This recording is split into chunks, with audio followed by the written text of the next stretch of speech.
नमस्कार दोस्तों, फिर से एक बार मैं नरेश मानंद आपका लाइव शो में स्वागत करता हूं। दोस्तों, आज मैं ये बताना चाहता हूं, उस विषय पर बात करना चाहता हूं कि लोग कहते हैं अगर मुझे ईसाई ही बनना रहता तो मैं ईसाई घर में पैदा होता। इस विषय पर चर्चा करेंगे। और ये जो वाक्य है ये पीके फिल्म का एक छोटा सा रॉन्ग नंबर वाला वीडियो है। तो इस वीडियो को हम देखते हैं, उसके बाद हम बात। तो देखिए दोस्तों, इस वीडियो में क्या बताया जा रहा है। ये कह रहे हैं क्रिश्चियन बन जाओ नहीं तो नरक में जाओगे। Wrong number. अरे गॉड चाहता कि मैं क्रिश्चियन बनूं तो पहले ही क्रिश्चियन परिवार में पैदा करता। मुझे अब क्यों धर्म बदलवा रहे हो? रॉन्ग नंबर है। मतलब ईसाई बनना रहता तो मैं ईसाई घर में पैदा होता। ये पास्टर ने जिस प्रकार से बात किया, तो यही बात है जो आज बहुत सारे लोग हैं मतलब नहीं समझ पाते हैं कि आप खुद सोचिए, भगवान आप किसको बोल रहे हैं? क्या भगवान ने अलग अलग धर्म और जाति बनाया? भगवान ने कभी भी धर्म और जाति नहीं बनाया है, मनुष्य ने बनाया है। हमारा एक ही जात है, वो मनुष्य जाति है। हमारा एक ही धर्म है, इंसानियत। बाइबल भी इस बात से परिचित है। बट आज सभी धर्म में करप्शन है, पहली बात, चाहे वो हिंदू मुस्लिम सिख ईसाई हो, चाहे कोई भी धर्म क्यों ना हो। और सभी धर्म में रॉन्ग लोग भरे पड़े हैं। मैं अपने ही ईसाई धर्म की बात भी कर रहा हूँ, इसमें इंक्लूड है। लेकिन यहाँ पर हमें ये देखना है कि मनुष्य जो है, अगर सिख में पैदा होगा तो सिख बनेगा, या मुस्लिम में पैदा होगा तो मुस्लिम बनेगा, ऐसा नहीं है ना। ऐसा इसमें बिल्कुल भी नहीं है, क्योंकि भगवान ने सबको प्रेम किया है, सबको एक जैसा बनाता, सब जगह बच्चे पैदा होते हैं, है ना। तो ऐसा नहीं है कि आप बोल रहे हैं कि ईसाई में अगर मैं पैदा हुए रहता तो मैं ईसाई बनता, अगर मेरे को भगवान ईसाई बना। ये तो रॉन्ग नंबर है। ये एक्चुअली पहली बात तो मनुष्य के द्वारा रची रचाई एक कहानी है कि लोग ऐसा बोलते हैं। लेकिन यहाँ पर सबसे बड़ी बात यह है कि ईश्वर के बनाए हुए मनुष्य का कोई जात नहीं और कोई धर्म नहीं।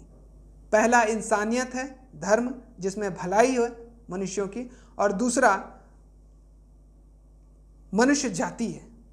एक ही जाति है इस पृथ्वी में, वो है मनुष्य जाति। और भले उसमें अलग अलग प्रजाति मिलेगा आपको, मनुष्य के अलग अलग प्रजाति है, अफ्रीकन है, इंडियन है, और फिर उसके रसियन है। तो इस प्रकार से अलग अलग प्रजाति, लेकिन इसमें भी आपको अलग अलग टंग मिलेंगे, यानी कि लैंग्वेज मिलेंगे। और दूसरा जो है, इसमें जो है एक ही धर्म मिलेगा जो कि इंसानियत है, एक दूसरे के प्रति सहानुभूति और प्रेम और एक दूसरे का मदद करने का, सिर्फ यही है। लेकिन मनुष्य ने अपनी अभिलाषाओं के अनुसार क्रिश्चियनिटी जो मसीहत है, जो प्रभु यीशु मसीह का संदेश है, उसको एक धर्म बना दिए। जो भी आ रहा है, गुरु या संत या कोई भी चीज आ रहा है, उसको एक धर्म बना दे रहे हैं। किसी के पास भी कोई भी पुस्तक, ये अपना एक धर्म है। ये धर्म नहीं है, ये ज्ञान है, ये परमेश्वर का वचन। मैं वेद भी पढ़ सकता हूँ, मैं कुरान भी पढ़ सकता हूँ। उसके लिए मेरे को ये धर्म बनाने की कोई जरूरत नहीं है। जो अच्छी बातें हैं जीवन में उतारने के लिए, आप उसे पढ़ सकते हैं। तो वहां पर इस बात को, वो पीके मूवी में इस बात को जो बोला गया है, उसे मैं संक्षिप्त रीति से समझा देना चाहता हूँ कि ये जैसे कि हमने बताया कि इस पुस्तक में लिखा गया है कि जो कोई भलाई का काम नहीं करेगा, या फिर जो पाप करेगा, अपने पापों से मन नहीं फिराएगा, है ना। मैं तो बोलता हूँ आप अपने पापों से मन फिरा लीजिए, पुस्तक में लिखा हुआ है। लेकिन क्या आप बिना बाइबल के अपने पापों से मन फिरा सकते हैं? नहीं फिरा सकते।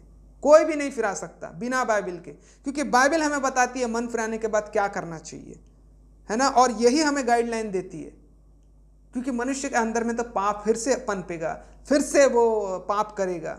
और पाप क्या क्या है, बाइबल बताती है किस किस प्रकार का पाप है, छोटे से लेकर बड़े से लेकर हर एक प्रकार के पाप, अंदर का पाप, बाहर का पाप, सोच का पाप, मन का पाप।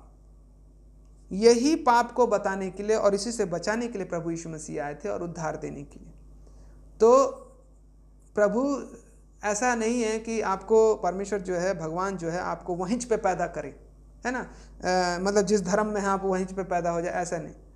ये धर्म तो यहाँ पे मनुष्य ने बनाया ना, धर्म मनुष्य ने बनाया। इस बात को पहले याद रखें। आप जिस जगह पैदा हो गए आप उसी धर्म के हो गए? नहीं, आप स्वतंत्र हैं। आप कहीं भी जाओ, जंगल में जाओ ना, जंगल में कोई धर्म होता है क्या? इंसानियत होता है, सिर्फ भूख होता है, प्यास होता है। मनुष्य अपनी अभिलाषाओं के वजह से इस तरीके का रचना रचा हुआ है, चाहे वो पॉलिटिकल्स हो, चाहे वो और भी कुछ पाखंडी लोगों के द्वारा इस तरीके से शुरुआत किया गया। तो जो संदेश है प्रभु यीशु मसीह का, आज मैं जानता हूँ बाइबल के अनुसार बहुत सारे क्रिश्चियन भाई बहन जो है वो नहीं कर पा रहे हैं, बहुत सारे करप्शन हो गया है, क्रिश्चियनिटी में भ्रष्टाचार फैल रहा है, बट सारे धर्मों में है। लेकिन यहाँ पर सच्ची बात इस बात को बोला गया है, प्रभु यीशु मसीह को परमेश्वर का पुत्र जान करके अगर हम ग्रहण करते हैं तो हमें हमारे पापों से क्षमा मिलता है, और उसके नाम से बपतिस्मा लेते हैं, हमें अनंत जीवन मिलता है, और एक सही मार्ग, सही दर्शन हमें मिलता है यहाँ पर, ना कि किसी के प्रति बैर भाव। ये बहुत ही एक अच्छा सरल सुधार पुस्तक है बाइबल के बारे में जब हम जानते हैं तो इस बात को आप गौर करें, याद रखें, ताकि आने वाले समय को भी दूसरों को भी समझा सकें। तो दोस्तों आज के लिए इतना ही। परमेश्वर आप सभी को आशीष दे। नमस्कार, गुड बाय।